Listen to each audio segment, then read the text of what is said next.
반갑습니다. 제네시스 해피니스 이병준입니다. 창세기 행복론을 다루고 있는데요. 지금 번영의 행복을 다루고 있습니다. 앞 시간에 자식은 많을수록 좋다라는 말씀을 드렸는데요. 자, 자식은 많을수록 좋다라고 하는데 이 현대 사회에서는 무식을 넘어서 야만으로까지 비춰집니다. 자, 그 이유가 무엇일까요? 자, 첫째, 이 개인화된 이기적 속성 때문입니다. 결혼 기피와 출산 기피는 일체의 희생과 봉사를 하지 않겠다는 이기적 습성이고, 그런 것들은 제도화된 교육을 통해서 만들어진 자기중심적 교육에 기인합니다. 이 관점에서 보면 결혼으로 얻는 권리보다 따르는 손실이 너무 크게 부각이 되고, 그리고 또 동시에 부과되는 의무의 양이 너무 많습니다.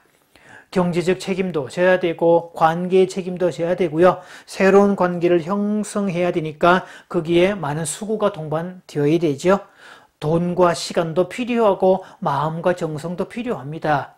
그렇게 했더라도 역반응이 오거나 오해가 생기거나 심한 경우는 감정적 대립이 생겨서 분노를 유발하기도 하죠. 자, 그런 일을 겪고 나면 육체적으로도 신체적으로도 에너지가 소진되는 경험을 하게 되죠. 그래서 그런 부담을 처음부터 지지 않으려고 합니다. 요즘은 미혼이 아니라 비혼이란 말, 결혼을 못하는 게 아니라 안 하겠다는 표현인데요.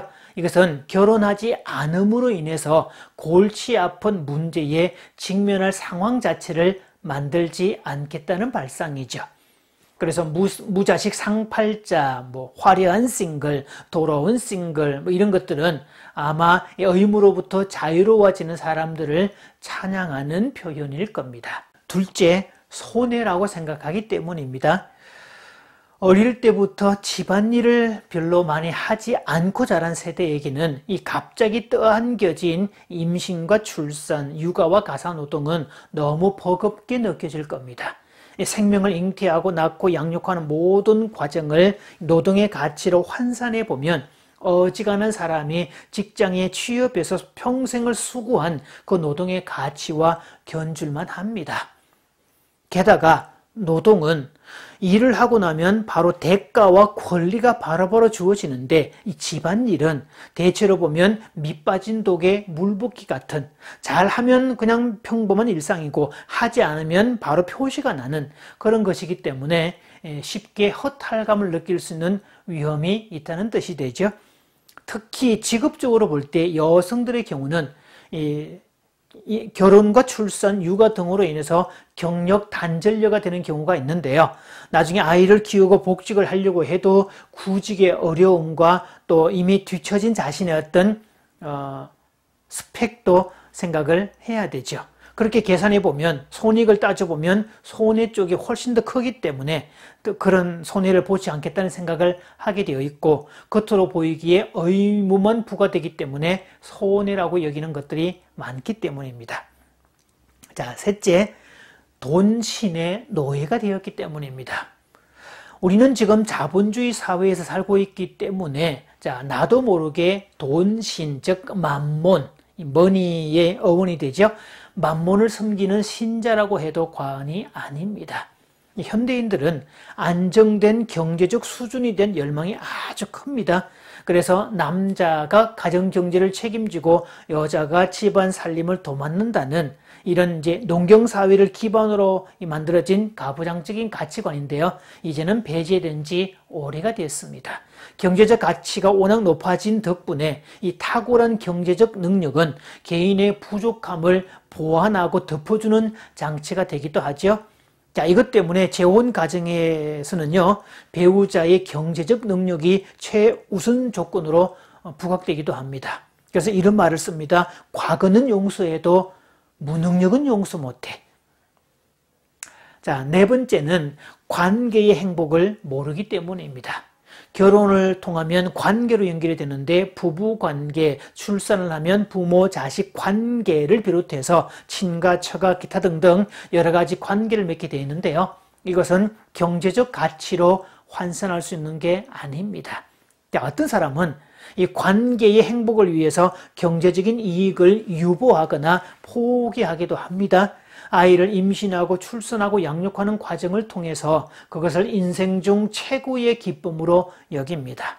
가끔씩 어떤 영화나 소설 같은 데 보면 많은 여성들이 이렇게 말하는 장면이 있죠. 엄마가 된다는 것이 내 인생에서 가장 큰 행복이었어. 만약 그 일들을 노동의 가치로만 환산했다면 그런 말을 절대로 하지 않겠지요.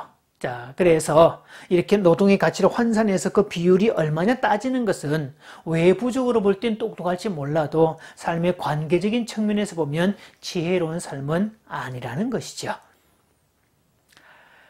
그렇다면 이 번영의 행복을 누리기 위해서는 어떻게 해야 될까? 일단 첫째, 정신적 풍요를 먼저 추구해야 됩니다.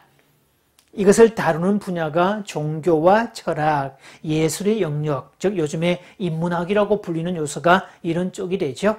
실제로 행복한 사람들은 물질적 풍요보다 정신적 풍요의 가치를 둡니다. 최근에 긍정심리학자들도 이 행복의 조건을 제시할 때 유전적 요인, 타고난 어떤 조건을 거의 50% 가까이를 말하고 있고요. 그 나머지 50%는 개인의 노력에 있다, 개인의 가치관에 있다라고 얘기를 합니다. 그리고 그 행복의 조건 중에 물질적인 조건도 들어 있습니다. 절대 가난이고 너무 가난하고 그럴 때는 돈도 필요하다는 건데, 그런데 이 돈은 2만 불을 넘어서는 순간부터는 더 이상 행복에 그렇게 큰 영향을 미치는 조건은 아니더라. 더더구나 2만 불을 넘기는 시점에서는 물질적 가치보다 정신적 가치를 추구하고 정신적 가치를 우선하는 사람이 훨씬 더 행복하더라라고 얘기하죠.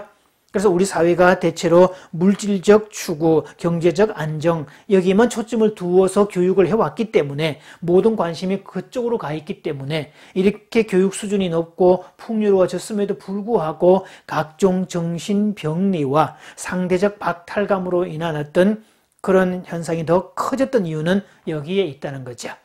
결국 이 풍요의 저주에 걸렸다고 말했는데요. 정신적 가치를 도외시하고 물질적 가치에만 초점을 둔 결과입니다. 두 번째, 번영의 행복을 누리려면 자발성에 초점을 두어야 됩니다. 자발성은 인간의 의식 가운데 레벨이 꽤 높은 수준이고요.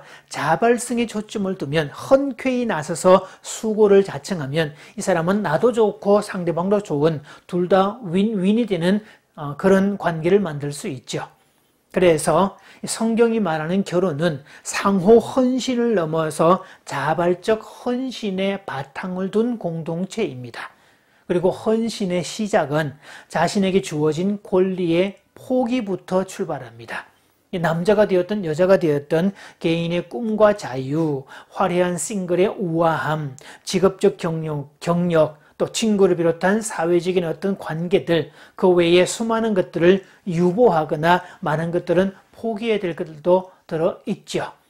동시에 결혼과 동시에 배우자에 대한 수고, 또 배우자의 가족에 대한 의무와 역할, 임신과 출산, 또 무한되는 육아와 가사노동 등등 이런 것들이 주어지는데 그 모든 것들을 의무라고 생각하면 힘들지만 그 모든 것들을 자발적으로 감내하면 그 모든 일들이 행복의 소재가 된다는 사실이죠. 더군다나 윈윈의 관계가 되는 이 자발성의 행복은 아주 차원 높은 행복이라고 말할 수 있겠죠. 생육하고 번성하여 땅에 충만하라는 이 번영의 행복은 하나님께서 우리에게 2마리 토끼를 다 잡는 방법으로 주신 행복입니다. 특권입니다. 2마리 토끼를 다 잡으려면 먼저 잡아야 될 토끼가 있고 뒤에 잡아야 될 토끼가 있습니다. 먼저 그 나라와 그 의를 구하라 라는 신약 성경의 말씀과 사람이 떡으로만 살 것이 아니요 여호와의 입에서 나오는 말씀으로 사는 것이다 라고 말하는 구약의 내용은 똑같은 맥락을 얘기를 하고 있죠.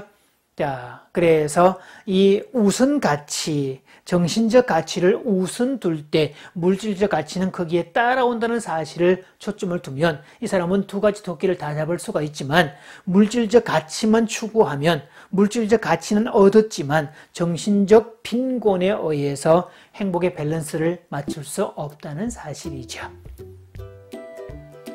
자, 마치면서 행복을 위한 질문 두 가지 드립니다. 첫째, 사람이 빵으로만 살 수 없다는 말의 의미는 무엇일까? 두 번째, 우리 가정 혹은 개인의 사명 선언문은 무엇일까?